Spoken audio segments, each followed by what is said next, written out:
नहीं जा सकता, जिसको सिर्फ अपने अंतर्घट में प्रकट किया जा सकता है, वो कमाई करो। और जब तुम वो कमाई करोगे, वो कब करोगे? जब तुम अपने आप को, स्वयं को जानोगे। आप स्वयं को जानो और वो शब्द अपने अंदर प्रकट करो, कमाई करो। यही संत उपदेश देते हैं कि तुम ऐसे करो। तो क्या बात समझ में आई? इसका सार क्या है? इसका सार ये है कि अपने घट में जाते हुए, अपने घट में देखते हुए, इस संसार में कछुए की या जलमुक्त मुर्गी की भांति रहते हुए, अपने लक्ष्य को साधते हुए इस काल क्षेत्र से उस अकाल क्षेत्र में चले जाओ। ये गुरुदेव संदेश देते हैं। समय रहते हुए, अपना समय रहते हुए अपनी क्लास बदल, इस क्लास से, माया की क्लास से उस अकाल की क्लास में आप चले जाओ। अब प्रयास किसका होगा? आपका। एग्जामिनर कौन है? आप। जितना प्रयास करोगे, परीक्षा भी आपको लेनी है, परीक्षा भी आपको देनी है। ये संसार वाली क्लास नहीं है जो एग्जामिनर को ही होगा, यहाँ तो एग्जामिनर भी खुद है आप। तो ये ध्यान में रखते हुए अपने इस क्षेत्र से उस क्षेत्र में हमें जाने का लक्ष्य होना चाहिए। साधन आपको मिला हुआ है, कोर्स आपको मिला हुआ है, सब्जेक्ट सब आपको मिले हुए हैं, सदगुरुदेव साहब का सानिध्य आपको मिला हुआ है। बस कमी है तो हम उस जैसे विद्यार्थी बन जाएंगे, तो वो उस जैसा हमें विद्यार्थी हमें बनना पड़ेगा। कितना समय है? अच्छा, तो ये सब बातों का ध्यान रखना है।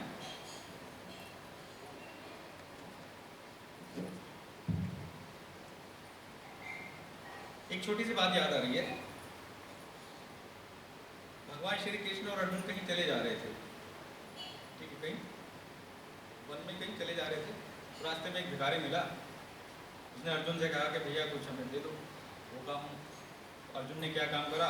थोड़े बहुत असरफिया टाइप का था कुछ, उस समय की मुद्रा थी, और उसको पकड़ा दिया। अब वो मुद्रा लेके चल पड़ा। रास्ते में उस भिखारी को एक भिखारी और मिल गया। उसने कहा कि भैया मुझे कुछ दे दो, मैं भी भूखा हूँ। उसने कहा नहीं, मैं कैसे दे दूँ?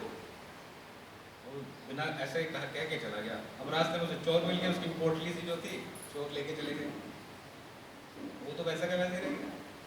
अगले दिन फिर आया, फिर अर्जुन मिले कृष्ण जी के साथ। कह रहे महाराज कुछ दे दो। भाई कल तो दिया ही था, वो तो तेरा कम से कम 1-2 साल का खर्चा चल जाता उसमें।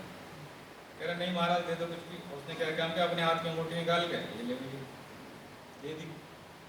अब अंगूठी दे दी, अंगूठी दे दी, जैसे ही वो नदी पार करके जाना था, वो नदी में गिर गई अंगूठी।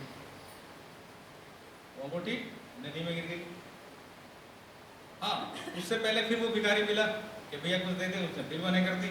जब नदी पार करी तो वो अंगूठी उसमें जल में गिर गई, और फिर वैसा का वैसा रह गया। तीसरे दिन फिर वो वहीं मिला। अर्जुन से कहने लगा महाराज कुछ दे दो। ये तो इतना दे देता कि पूरी जिंदगी का तेरा सब कुछ हो जाता है, इसमें खर्च चल जाता। पैसे को मुद्राएं दे दी, सारी अंगूठी दे दी, पूरे साल का, पूरी जिंदगी भर का खर्चा मिल गया। अब उसके पास तो कुछ था नहीं। भगवान श्री कृष्ण ने उनके हाथ में एक सिक्का था, वो सिक्का उठा के दे दिया। अब जब सिक्का दे दिया, अब फिर उस भिखारी को वो भिखारी मिलता है, वो कहता है कि भैया दे दो कुछ। तो उसने क्या किया? उस सिक्के से, जो भगवान श्री कृष्ण ने सिक्का दिया था, उससे एक मछली खरीदी, एक मछली खरीदी। अब मछली खरीद के ले ही जा रहा था तो वो भिखारी मिला जो रोज मिलता था। उन्होंने कहा भैया कुछ दे दे। जो यार रोज मांगे आज दे ही देता हूँ। उन्होंने कहा चलो भाई थोड़ी सी मछली तू ले, थोड़ी मैं ले लूँगा। और मछली काटना जो शुरू किया था, वो अंगूठी निकली, वो अंगूठी निकली। अब आधी मछली से दी, आधी लेकर अंगूठी लेके घर में पहुंचा। अब जब घर पे पहुंचा तो वहाँ 2 सिपाही खड़े हुए थे उसके घर पे। अब वो सिपाही कुछ बात कर रहे थे, तो वहीं से वो चोर भी गुजर रहे थे। उन्होंने कहा भाई ये सिपाही से इसने शिकायत कर दी है, अब हमें पकड़ेंगे, इससे तो अच्छा वो जो उसकी मुद्राएं लूटी थी दे दे। और घर में फेंक के चले गए। तो उस भिखारी को क्या हुआ? वो मुद्राएं भी मिल गई, सारी अंगूठी भी मिल गई, सब कुछ मिल गया। तो कब मिला और कब लूटा? कब लूटा? जब उसने भिखारी की मदद करना नहीं किया, उसने ये नहीं दूंगा मैं। और मिला कब? जब उस भिखारी को देना शुरू कर दिया। सोचने वाली बात है। जब उसने देना शुरू कर दिया, तो जब आप देना शुरू करोगे तो आएगा, और जब बंद कर दोगे तो नहीं आएगा।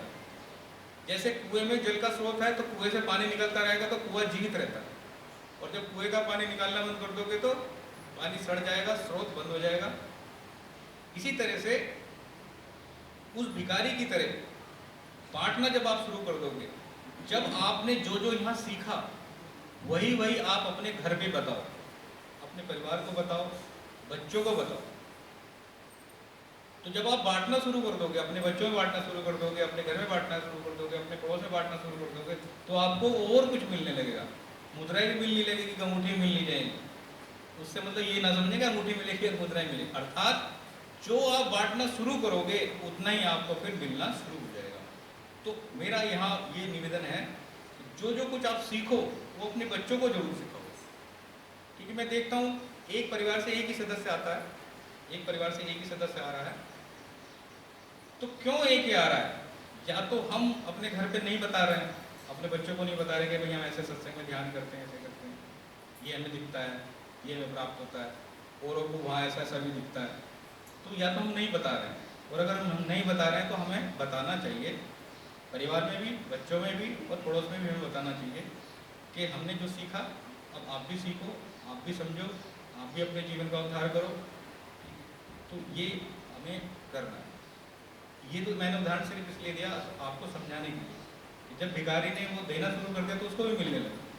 तो आप भी जो भी सीखा आपने वो देना शुरू कर दो। देने से मतलब ये नहीं कि आप दीक्षा देना शुरू कर दो, या ऐसे सोच रहे थे कि चलो भैया दीक्षा देना शुरू कर दें, नहीं। ज्ञान को समझाओ, बताओ कि देखो हमारे गुरुदेव ऐसे लिखते हैं, ऐसे बताते हैं, ऐसे ध्यान कराते हैं। तो वो सब अगला समझे या ना समझे वो एक अलग चीज है। आप अपना सिर्फ प्रयास करो, प्रयास में ही सफलता होती है। जो प्रयास ही नहीं करता उसको क्या सफल होना है? आप प्रयास करो, 10%, 20%, 30% कुछ तो सफलता मिलेगी। अगर 10% भी आपको सफलता मिली तो वो बहुत बड़ी सफलता है। आपको 10 बार 20 बार समझाने में अगर कोई एक जीव के कान में ये चीज़ पड़ गई, एक संसारी व्यक्ति के कान में ये चीज़ पड़ गई कि हाँ अब मुझे गुरुदेव के पास जाना है और अपना कल्याण करना है, तो बहुत बड़ी सफलता है। ये ना समझो कि मुझे 10 आदमी जोड़ना है, 10 बार में आपने एक आदमी जोड़ लिया तो बहुत बड़ी आपकी सफलता है, और आपने बहुत बड़ी चीज़ आपने बांटना शुरू कर दी। तो मैं तो आपसे यही कहूँगा, अपना पहले बच्चों में फिर बाहर अपना बांटना शुरू करो। बोल सतगुरुदेव।